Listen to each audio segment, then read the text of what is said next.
Puluhan penumpang angkutan umum tujuan Terminal Mardika dan sekitarnya diturunkan di kawasan Jalan Jenderal Sudirman, Sirimau, Kota Ambon pada Selasa 26 Oktober 2021.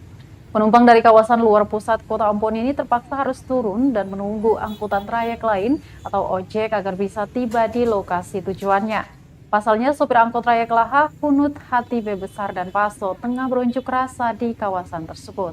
Mereka menggalang massa dengan meminta sopir lainnya agar bisa berpartisipasi di lokasi demo. Untuk itu, para sopir angkot ini diberhentikan dan diminta untuk menepi di sepanjang kawasan Underpass Sudirman. Pantauan tribunambon.com di lapangan pukul 11.19 waktu Indonesia Timur. Para penumpang terlihat kesal begitu angkot yang ditumpanginya harus berhenti, kemudian mereka diminta untuk turun sebelum tiba di lokasi tujuan. Begitu turun dari angkot, mereka berbondong-bondong berjalan sekitar 200 meter untuk menghindari macet dan mencari transportasi lain yang bisa ditumpangi agar tiba di tujuan secepatnya. Beberapa dari mereka terlihat terburu-buru, lebih memilih menggunakan jasa ojek.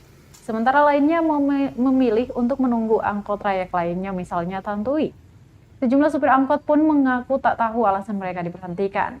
Seorang supir angkot jurusan Hunut, Bukris, mengaku dirinya dan beberapa teman lainnya tidak mengetahui pasti alasan diberhentikan. Meski demikian, dia tidak menolak permintaan rekan seprovisinya itu untuk segera bergabung dengan massa lainnya.